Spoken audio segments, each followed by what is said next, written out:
there are several issues.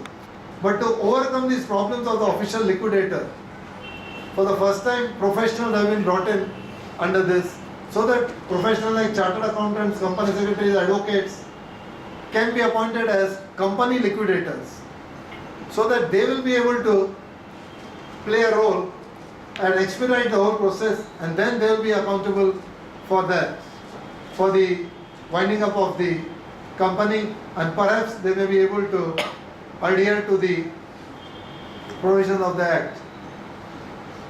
Friends, this is the last topic which in brief I will try to touch upon: National Authority for Financial Reporting.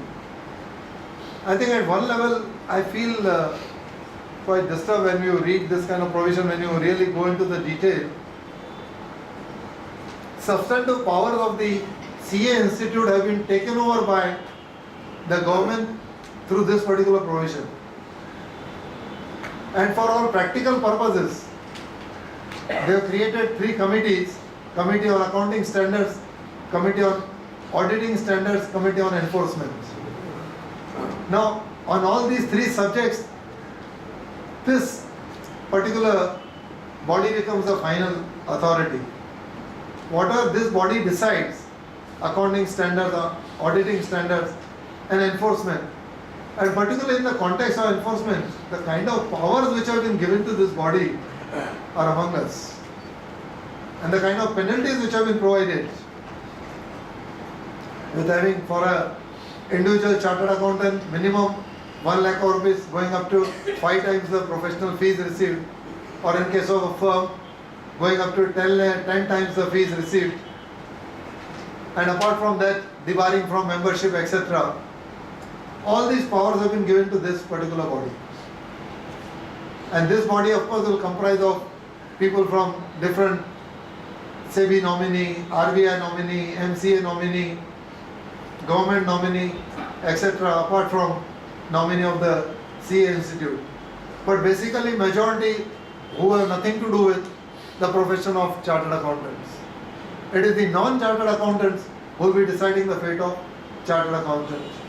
And this, I think, is a direct follow-up after the Satyam episode, that they have come up with this kind of thing. Well, earlier it is an advisory body which is there under the earlier Act, but now with this kind of a strong statutory body and with this kind of wide powers, when we go through the provision and we read the powers which are available with this, and it is the power of a civil court.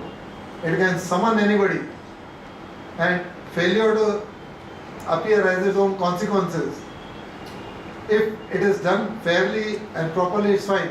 And mind you, they have so much powers also. They can act on reference by the government or suo motu.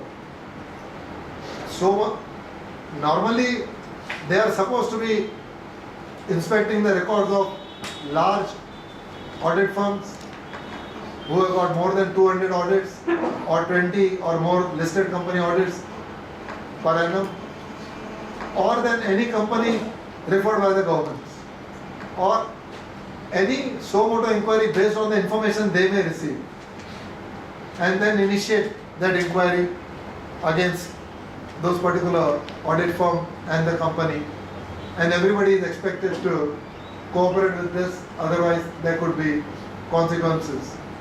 I personally believe that this has amounted to overcoming totally the disciplinary system which is there in the institute.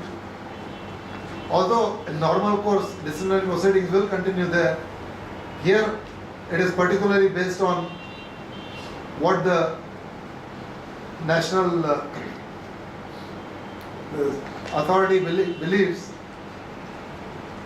I would believe that basically they would restrict themselves to very serious issues involved, so that perhaps the matters which go to Serious Fraud Investigation Office, which has now been upgraded, and they also have been given more powers. So those matters, perhaps initially at least I would believe, only those matters where SFI was involved, that this authority also may come into picture, so that it would make some sense and would not involve itself into day-to-day or routine disciplinary matters which could be there. So basically where serious financial implications could be there, perhaps they may invoke their power. Friends, with this I come to the end of my presentation. Let me once again thank the Chamber for giving me this opportunity to be here this afternoon and share my few thoughts with you. And this all I shared as a fellow student with all of you. And let me thank all of you for a patient hearing. Thank you. Thank you very much, Dr. Israni, for, I would say, very authoritative analysis on the entire Companies Act.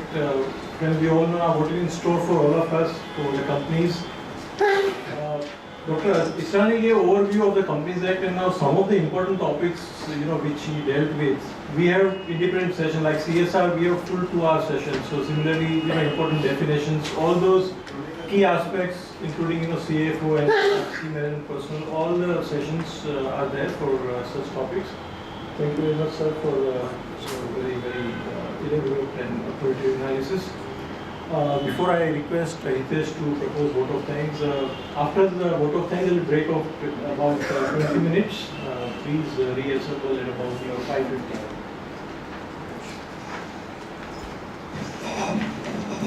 Good evening to all of you.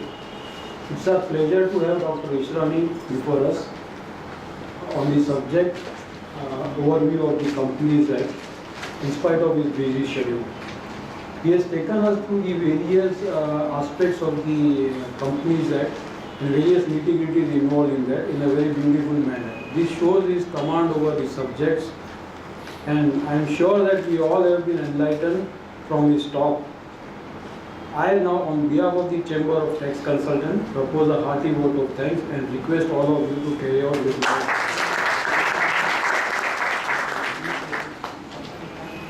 Friend, the refreshment will be served in the adjoining room.